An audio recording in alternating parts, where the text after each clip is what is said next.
Hello, everyone, and welcome to the SWE College Life Skills Workshop. We're so happy to be here with you today, kind of presenting some tips and tricks on how to get through your freshman year in college.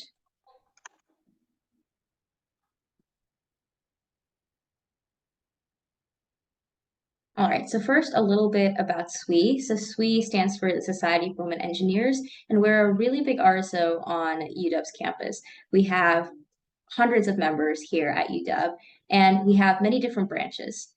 We are specifically part of SWE Outreach, which is really dedicated to advocating for the success of women and minorities in engineering. And so our outreach program has many different branches, including middle school, high school, which we're a part of, and two-year outreach. So we're so excited to be presenting to you all today about some college life skills. All right, so here's kind of the agenda. We just kind of went through the introductions part one, and we're going to introduce ourselves after this. And then we're going to go through a series of games that are kind of designed to be fun ways to kind of practice these life skills that we hope that we go into college having. And then finally, we're going to close out with a panel of the students here, and we're going to hopefully get some more tips and tricks from us on how to manage the college transition. So with that, we're going to do introductions.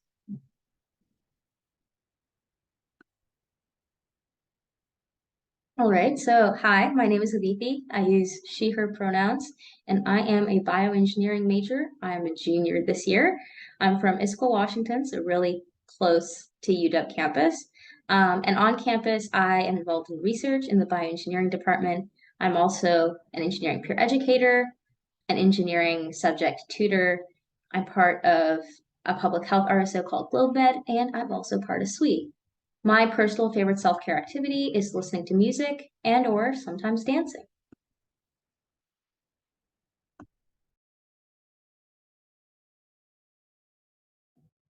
Hi, I'm Soha. I use she, her pronouns. I'm a freshman in informatics. I'm from Snoqualmie, Washington. Some of my other involvements include CryUW, developers, and the UW Senate. And my favorite self-care activity is also listening to music.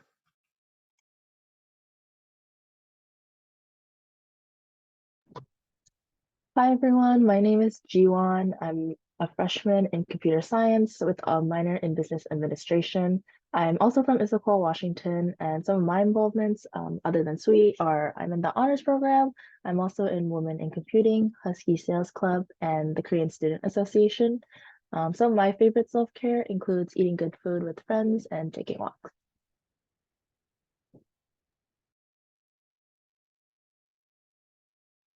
Hi, my name is Delaney. I use she, her pronouns. I'm a freshman studying computer science, and I'm from Redmond, Washington. Some of my involvements are research in the computer science and engineering department and the Society of Women Engineers. My favorite self-care is playing with my dog.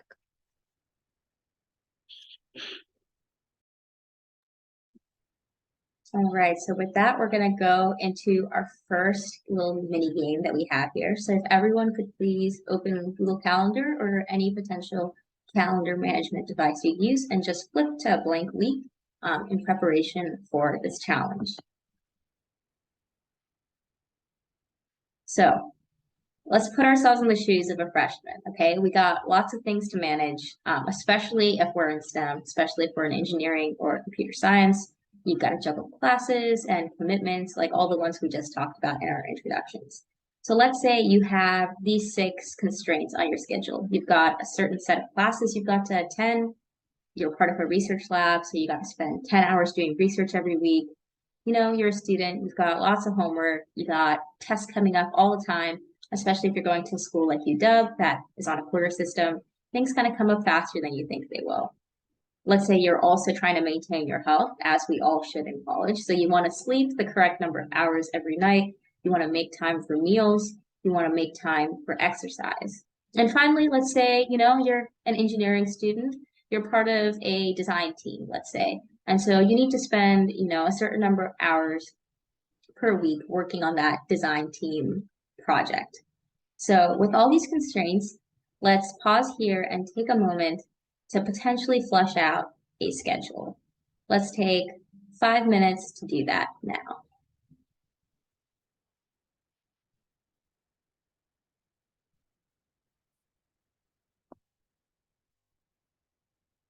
All right, 5 minutes is not very much time to deal with so many constraints, but here is a good example of kind of fleshing out a schedule. It looks really busy, but remember that a lot of these time periods are designed to be a little more flexible than we might originally imagine. So we build in some time for waking up, getting ready, hopefully eating breakfast. First thing we should probably do is we should build in class. So when I was making this schedule, the first thing I did was put in all my class blocks because those are not flexible. You have to attend class. Then, I was looking at research and I thought, okay, has to be during working hours.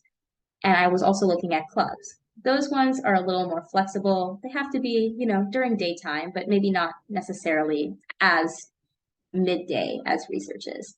So between those two things, we set up research in the morning and club work in the evening. That kind of helps balance where things are happening in the schedule while still leaving time for all the other things. Then, like just to maintain a consistent lunch and dinner, we put those in around midday and around the same time dinner every day, just to keep that consistent schedule. And the remaining time in the evenings is left for homework. Well, notice like it's really important to keep a balance with other things in your life.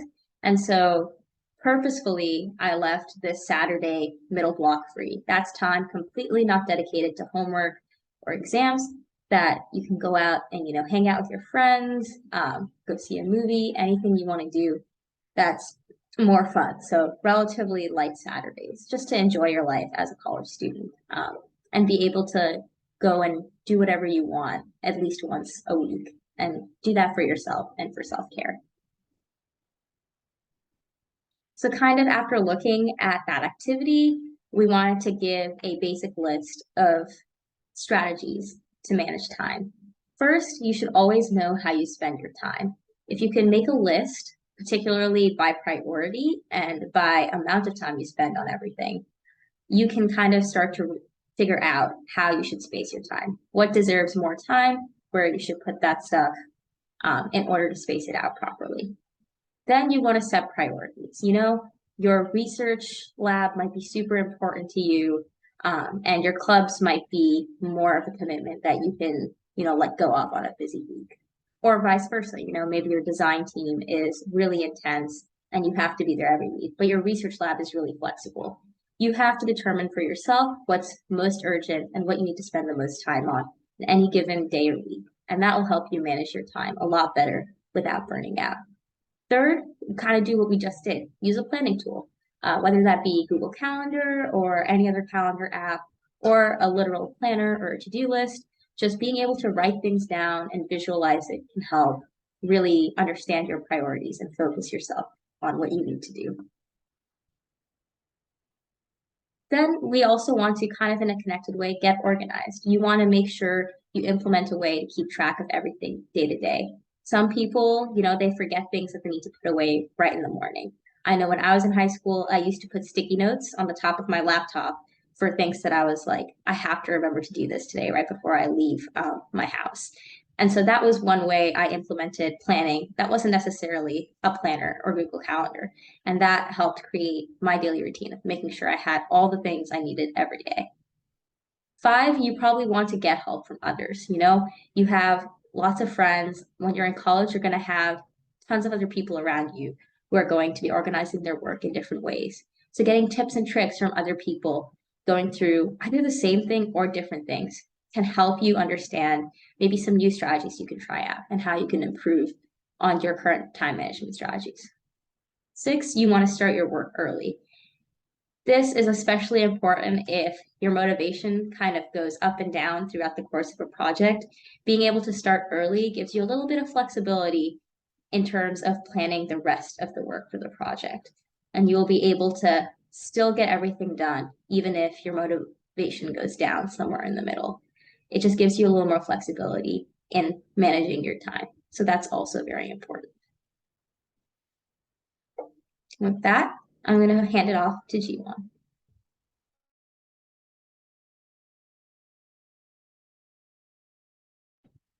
Okay, I'm just gonna test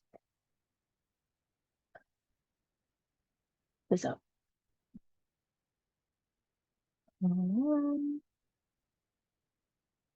Okay, you can see when I change tabs, right? Okay. Let me just, this.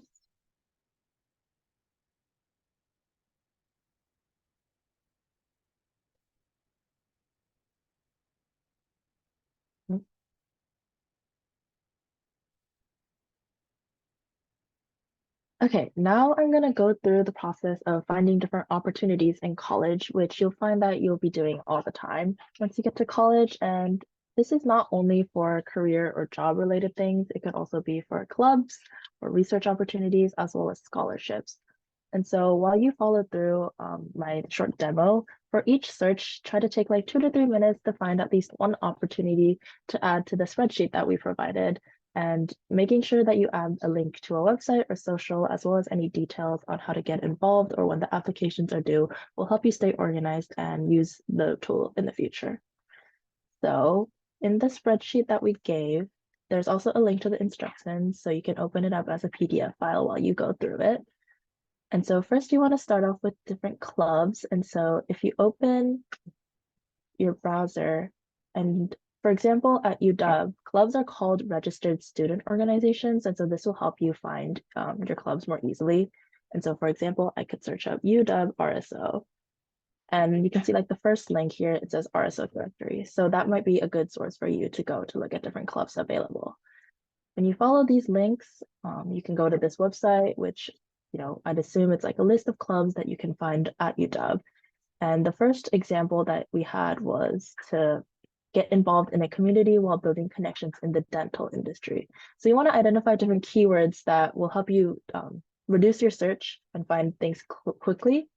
And so if I searched up dental in this RSO list, there's a lot of different RSOs available at UW. There's 74, in fact, that comes up with dental. And so you can go through all these RSOs, read through them. Some of them are like specific to different, ethnic organizations or gender orientations. So you want to just make sure that you read through these descriptions and find a club that fits best with your needs and your identity. So you want to go through that, and then you can add it to this list on this page where it says opportunities. You can click which type of opportunity that you're looking at. So for example, this given example, this is for an internship at Microsoft called the Explore internship. There's a location, it's for computer science majors and specifically freshmen and sophomores. And then there's a link that you can follow. So this will help you keep track of all these opportunities and keep referencing it as you go on. Internships are a pretty big part of college students. A lot of people try to look for internships like that you can do during the summer or even during the year, as that will be like a good segue for like your career after college. And so, for example, if you were a sophomore in computer science looking for a software engineering internship, in fact, on the internet, there's a lot of resources available that people have compiled for you already. And so if you were to search up something like software engineering internship and gave a date, for example, fall 2023, if you go down the links a few times, there'll be links like this where they have compiled a lot of different resources. And so finding lists like this will help you reduce the time that you're spending looking for these opportunities on your own, since people have already compiled that for you. And so, for example, you could add that here and just add it as, like list of internships. And that will speed up your process a lot in the search. Again, you can repeat the process for research and scholarships. For example, in the research section specifically, there's an example of sending an email to a professor about research. So in college, you can join a lot of different research labs, but you can also contact different professors individually to get into work with them, because especially at a research university, all the professors will most likely be conducting research of their own. And so, for example, you could open like a Google Doc to do this practice, and you want to just like think about different things that you want to include in an email to your professor. So if you did, dear Professor X, you want to make sure that you introduce yourself.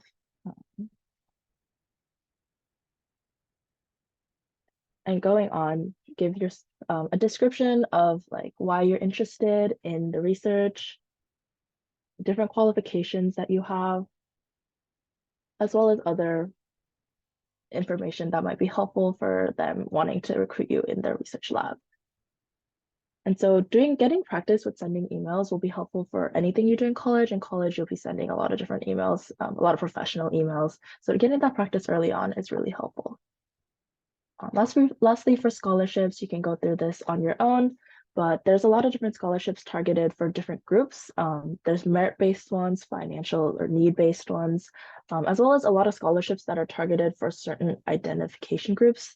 So you can take advantage of that and search up scholarships that are targeted for you, as that will be more of a specific crowd that the scholarship is looking for. Now, looking at some general tips.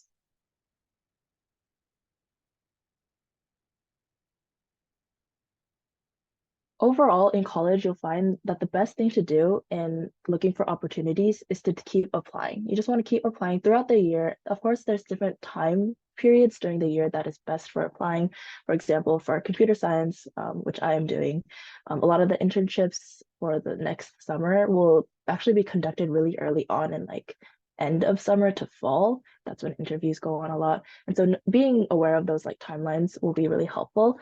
But also just throughout the year, there's a lot of opportunities that pop up. And so just being aware of that, constantly applying, even if you don't think you'll get it, that will give you a lot of practice and that will raise your chances of getting an opportunity. There's also platforms like LinkedIn and Handshake. Handshake is specifically for like colleges. And so that will also be an easy way to find a lot of different opportunities. You can look on different school career center websites. Even in high school, the high school career center websites will have a lot of opportunities and resources available for you. And like the list that had the internships compiled, these are quick and easy ways to find different resources. Signing up for different school letters, for example, in college, like different departmental school letters or the Career Center newsletter. These will help you keep in touch with these resources. They'll send you like weekly newsletters that have different opportunities available coming up.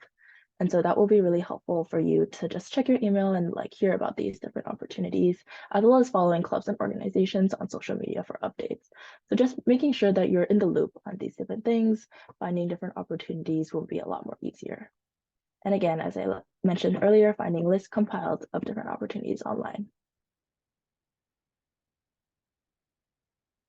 With that, I'll pass it on to Delaney for navigating campus.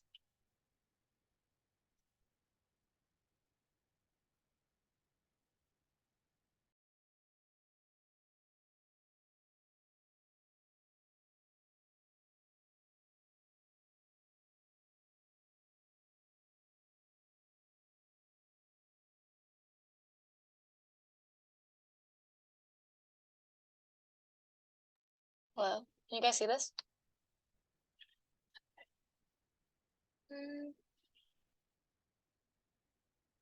And you can see my other tabs, right?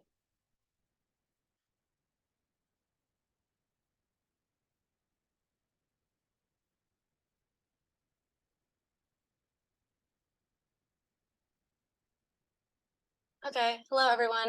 My name is Delaney Nisanka, and I will be talking about the importance of navigating campus. So, on a daily basis, you'll be eating meals either from the nearest dining hall or a cafe. It's important to know how to locate the nearest dining hall area and when you need a snack or you have to get a meal. Sometimes dining halls close at specific times, so it's important to keep in mind the hours of each of the dining areas and its locations. There may be other local food options which can be close to campus, and being able to find them when your university dining hall is closed is important. So, transportation. If you're commuting from home or an apartment, it's essential that you know some of the bus routes that can take you to campus. This can be helpful even when you're living on campus, if you want to go into the city or any local areas. Your campus could also have a bus loop, and it could be very useful to learn where the appropriate stops and bus routes are. So for your daily classes, it's important to figure out the location of the building your class is in. You should keep in mind the location of each of your classes when building a class schedule, since the period of time between your classes may not be enough for you to get to class on time. When I create my class schedule, I often use Google Maps to confirm that I have enough time between my classes, and also to help me find the route to take when I'm walking to each of my classes.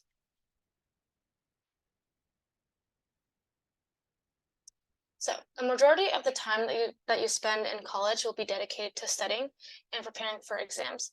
I have a couple of go-to study locations near my classes, and this changes every quarter. It's important to scout out any libraries or quiet study lounges near your classes if you want to get work done like before or after class.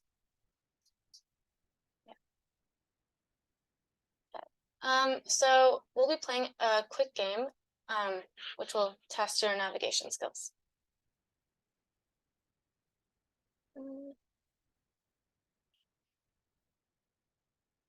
So here I have a list of just possible questions that relate to the previous, what I previously talked about. So the main resources we'll be using here are Google Maps and, yeah, you probably use it every day, and Washington and University of Washington's campus maps website. So we'll be doing just 3 questions from each section here, and take some time first to look through all the questions and try to do them on your own. And we'll pause here.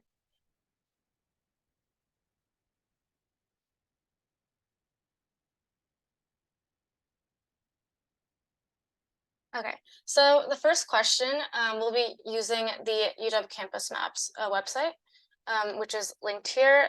You can copy this link into your browser.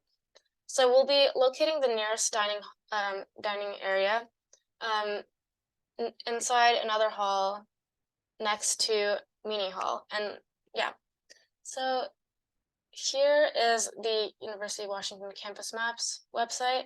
So I'll first locate Meany Hall, which is here. And if I zoom in, so there's multiple food icons. This is actually a food truck on UW campus, so it doesn't really count. But if we click Odegaard Library here, there is actually a restaurant which is called the By George Cafe. So that's the answer to the first question.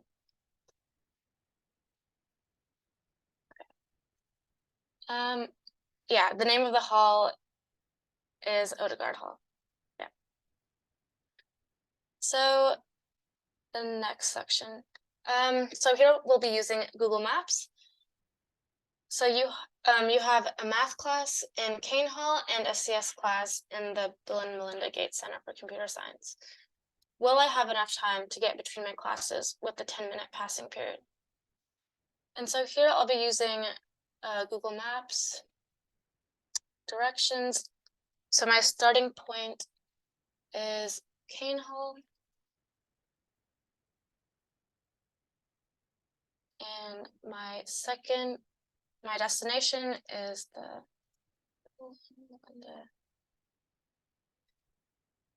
and make sure to click the walking icon at the top. And so it says it will take, about 6 minutes. Yeah, 6 to 8 minutes. And your passing period is 10 minutes. So you'll have plenty enough time to get between your class. Okay.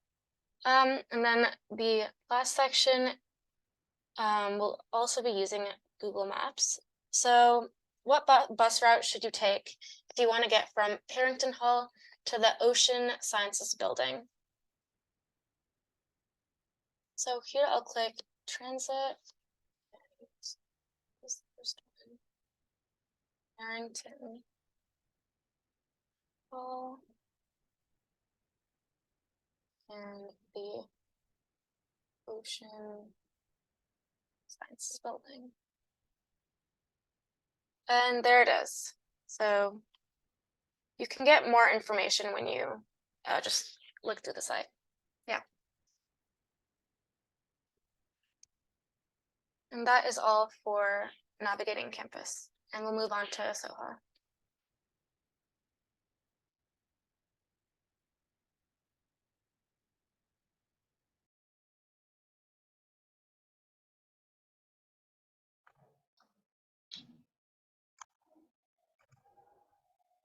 Okay, can everyone see the screen?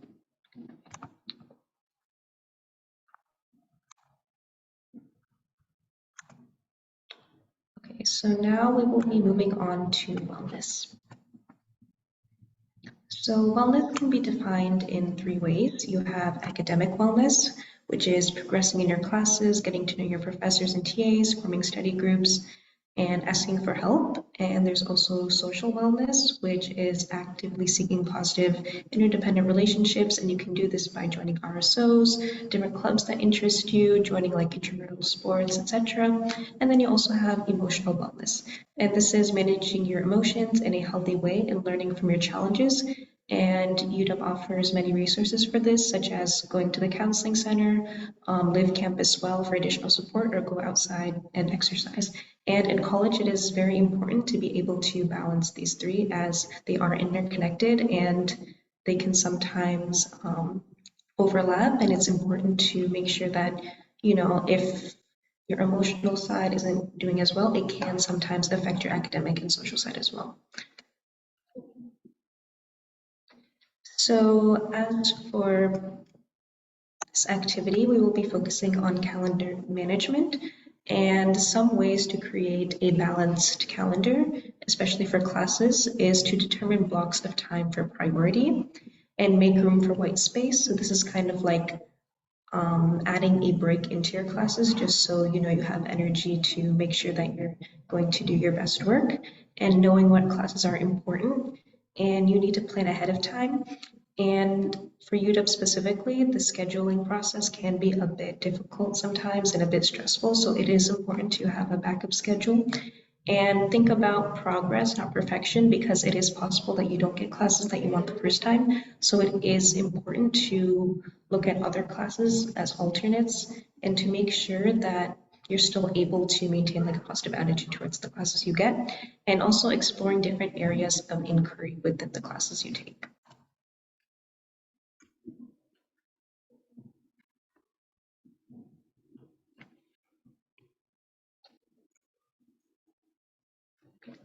So this game is a schedule balancing game, and this requires you to tell whether each schedule is balanced. So some rules to keep in mind is that schedules generally for UW are between 12 to 18 credits and usually towards the 18 credit side, and they should be representing the different areas of study.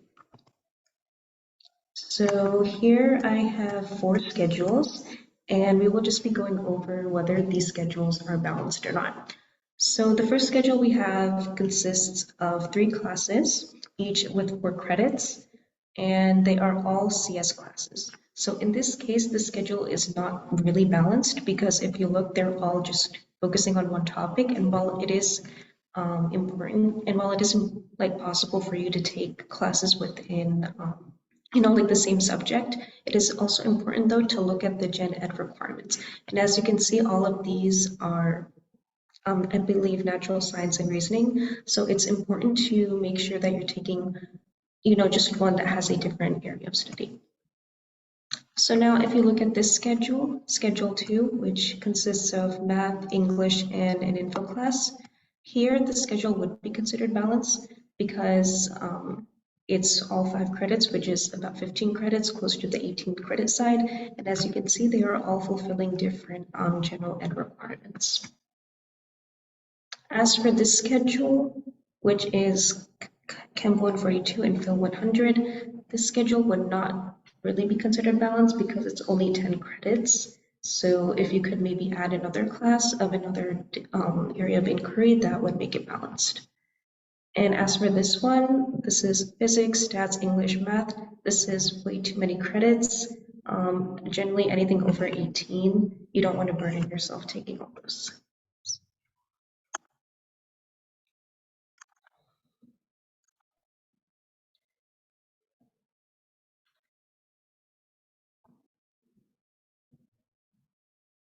And now we'll be moving on to the panel.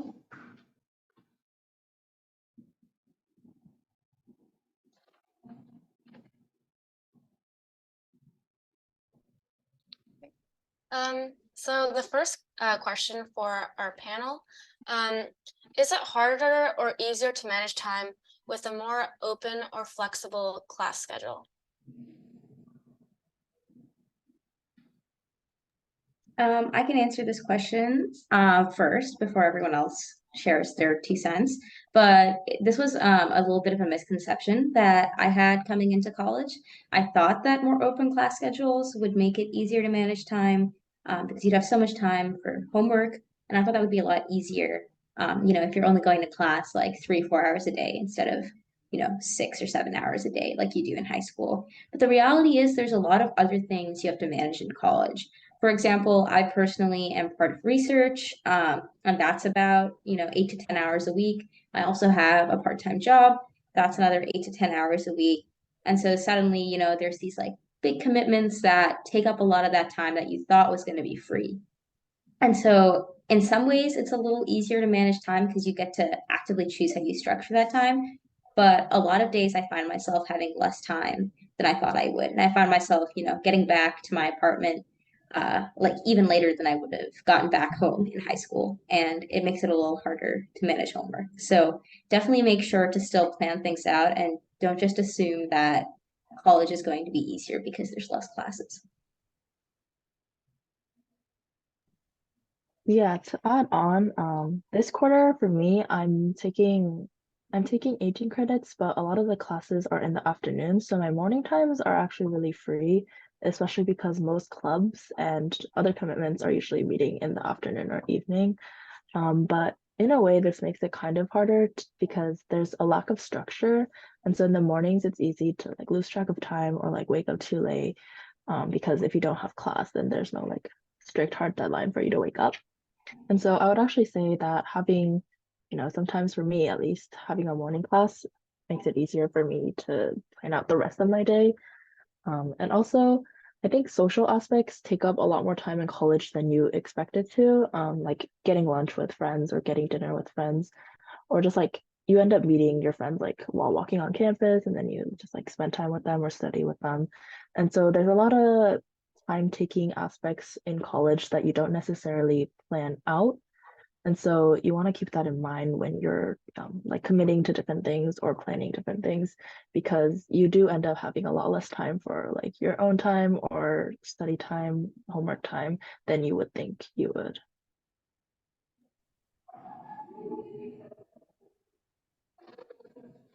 I Yeah, think oh, sorry. yeah, just to like add on real quick, like what Jiwon was saying about how there's a lack of structure in college. Yeah, that just makes prioritization like much more important because in high school you kind of like you have your classes back to back, then you maybe have like a club or sport right after. So your days were already like pretty structured in that sense, but in college like almost every day will like look a bit different. So you need to just kind of keep that in mind. You know. I think for me, I found it hard at first, but now it's definitely become more easy because I've gotten more used to the college life. I think it's hard at first because you have to learn how to like live on your own. Like you have to cook by yourself, clean by yourself. Getting used to a new environment takes time, and also building social connections with people. Yeah. So the next question, what are different ways to connect or network slash network with people?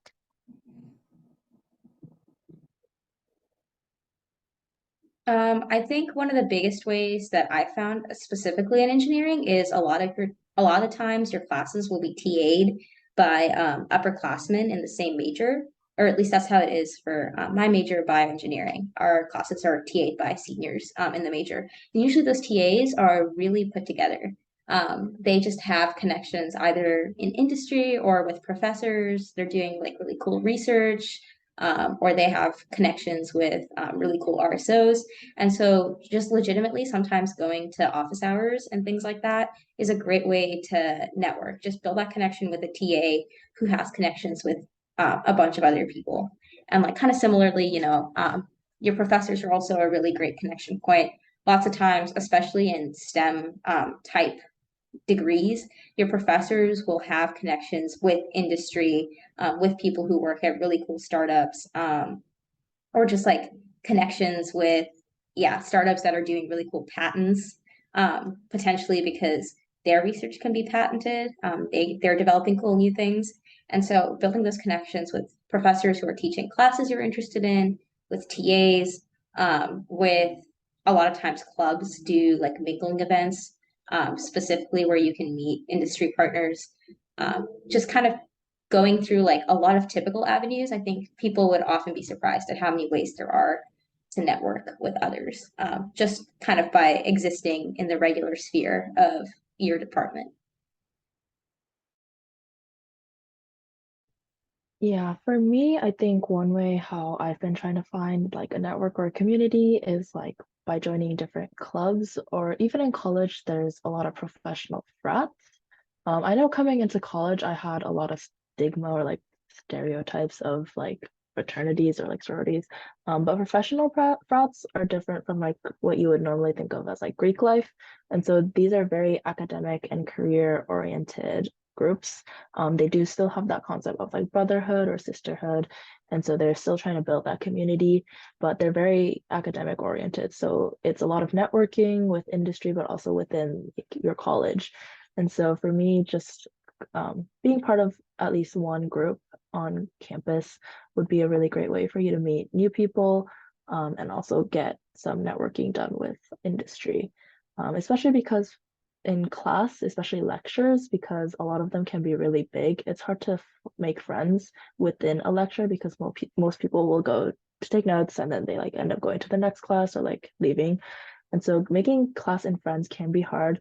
And so as Aditi also said, like I think like the quiz sections or like TA-led sections, that's like a really good time to make friends because they're like a lot smaller and you get to actually talk to like the other students in that class.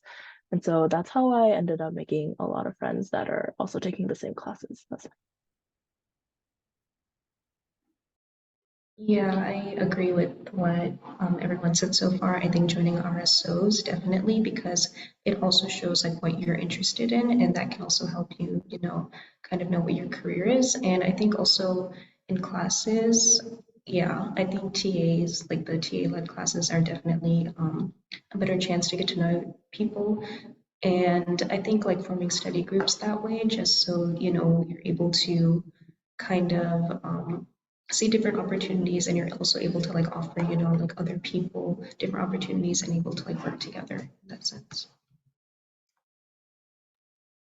One way that I've made a lot of connections with is going to like the dedicated study areas.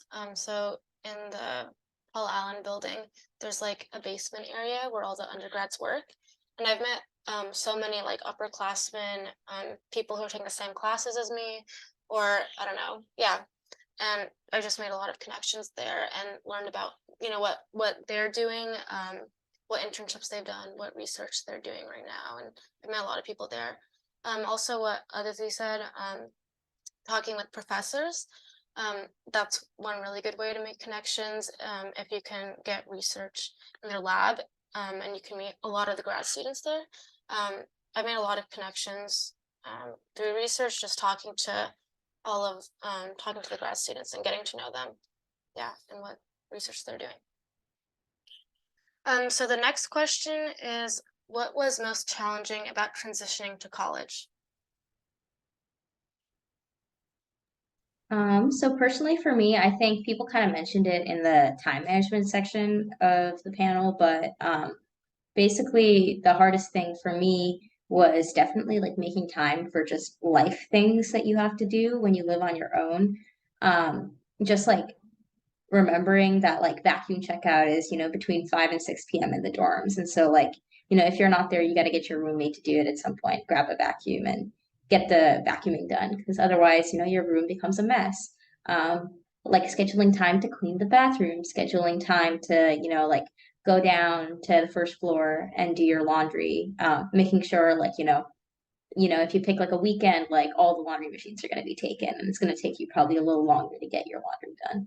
And so just like kind of learning those things, learning like how to schedule your meals, like not planning your classes back to back, like from 12:30 to 3 p.m. because you're going to get hungry. Those kind of things were definitely something that took like a second to pick up.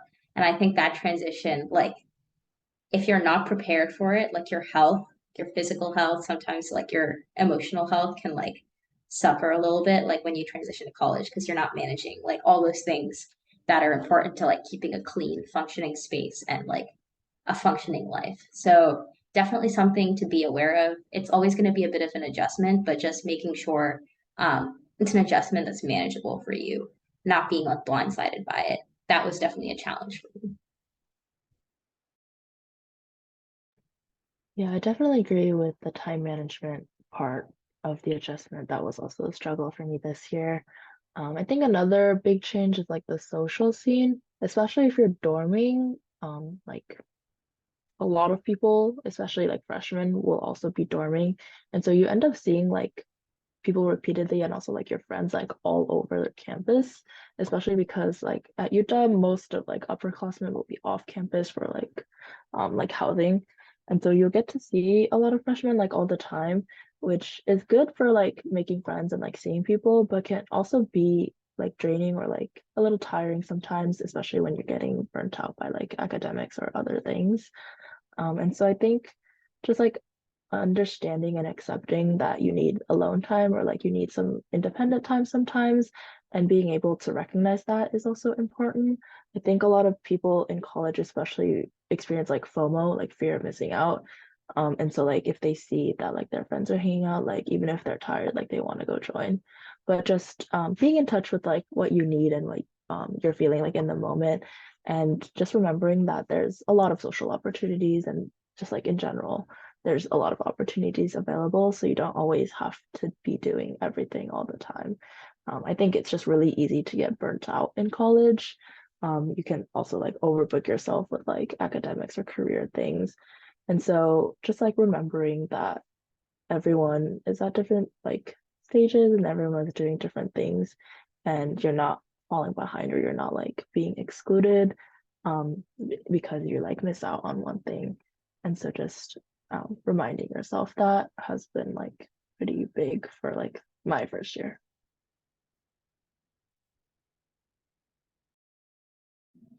Yeah, like for me, I would say definitely like the time management, just because I'm a person that I like a pretty specific routine and structure within my schedules. And so in college, it was definitely like a change because I felt like I had so much time some days, and that then other days I felt like I had no time for anything. So definitely like trying to find that balance. And I would say like now I definitely like know how to like work around it and stuff. And another thing is just generally it's important to be proactive when you want to like need help or stuff, and especially if you need to like reach out to others, because no one's really going to tell you about that. You kind of need to like know um like what you need and like what you need to prioritize. So yeah, that's important. And there's just like I guess like more things you need to think about. Like Aditi was saying, about like getting food and stuff. Like that's something like in school you would just have like a lunch break and that's it. But you kind of need to be able to know like to take care of yourself as well and to think about not just like your academic aspect, but also like your social and emotional aspect as well.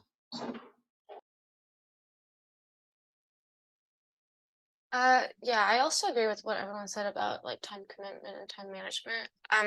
Some other thing that was like challenging for me, um, was trying not to like overbook myself because I mean in high school like I always like did a ton of stuff, but in college there's like so many different opportunities and there's so many different things that you can do. Um, and trying to figure out like what's kind of important to you and yeah, just not trying to overwhelm myself in the beginning of college. Yeah, when it's already a hard transition. So the last question is, how do you decide on commitments in college? What's worth pursuing and or what's feasible? Yeah, so I think that's a really good question, and it's kind of dependent on the person. So some people really need a lot of personal time and a lot of personal flexibility in their schedule.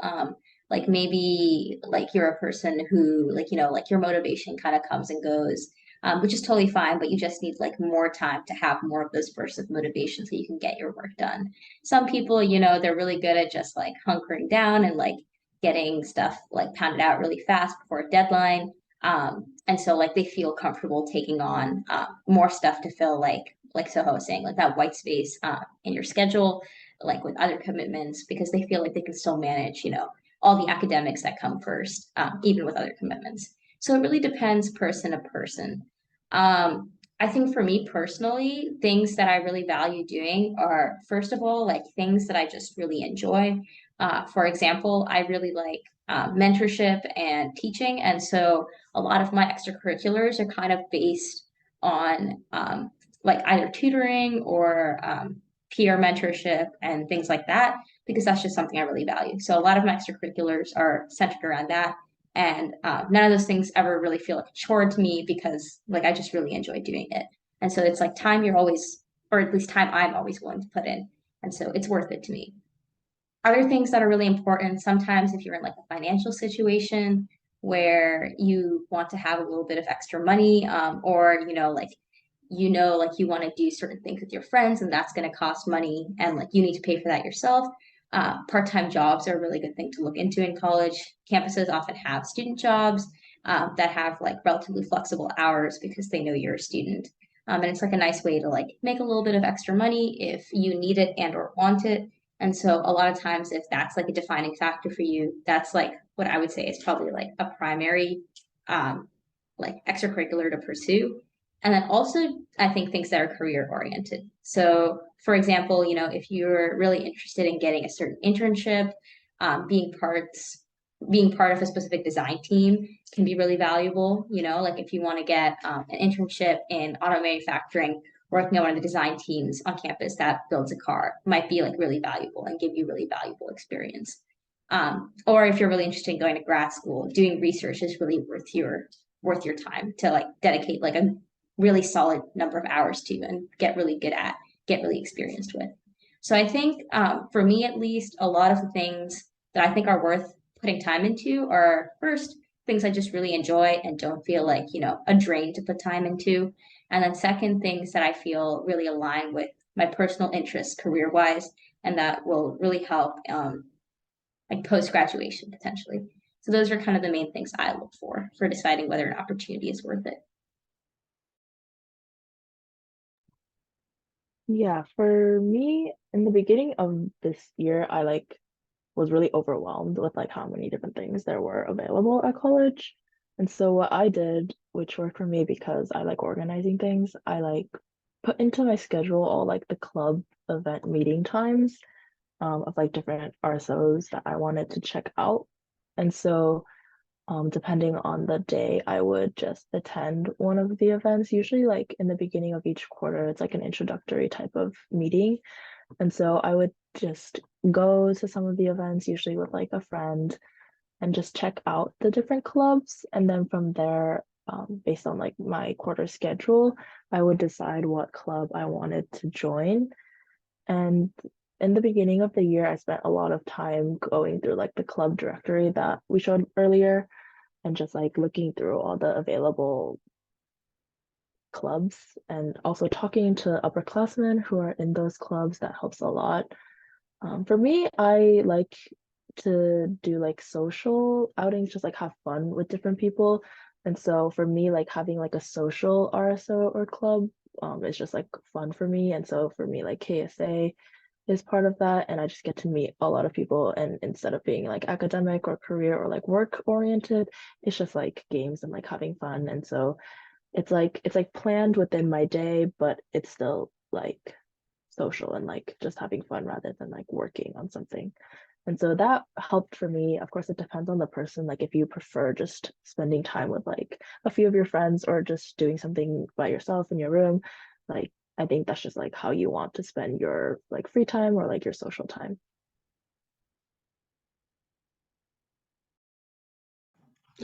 So yeah, just adding on, like the clubs I joined I was trying to focus on clubs that improved both like my technical and like career skills, but also like kind of my communication and more soft skills. So an example of that is like developers, which focuses on creating like small websites for like small businesses. And then I joined like CryUW, which is more of a cultural type club. So through that, I'm kind of able to have like I'm able to like meet different people, and that was kind of like a way for me to network as well. And yeah, what I would say is I too was like a bit overwhelmed with like how many clubs there are on campus, and a lot of the clubs I was interested in, like sometimes the timings didn't work out. So what I just did was I just joined like the clubs that I kind of had an interest in. I just joined like their social media, so I was still able to like get information about the clubs, even if I couldn't necessarily like attend the meetings. So yeah. So I think I definitely agree with like what Aditi said about like um mainly choosing your commitments based on kind of what you're passionate in about what you're passionate about and what you like really value and enjoy. And I kind of followed that mainly in college. So I mean, I'm really passionate about research and like I'm gonna go to grad school probably in the future. So I've been just joining like research labs and also going to research seminars that some of the labs hold. I'm also passionate about like outreach, so that's why I joined this club. Um, yeah, and I think just prioritizing your interests um, instead of just looking at how many options there are out there. Yeah, and that's the wrap for the panel. Yeah. All right. We just want to say thank you to everyone who has attended and watched this event. Feel free to reach out to us if you have any questions, and we hope you've learned something about college life skills and all the different ways you can be involved in college and just manage like how sometimes overwhelming it can be to just have to take advantage of all these resources and also to manage your own time and like this whole ecosystem of things going on around you. So we hope you had some fun with our little mini games. Hope you learned something. And we hope to see you at another event soon. Thanks, everyone.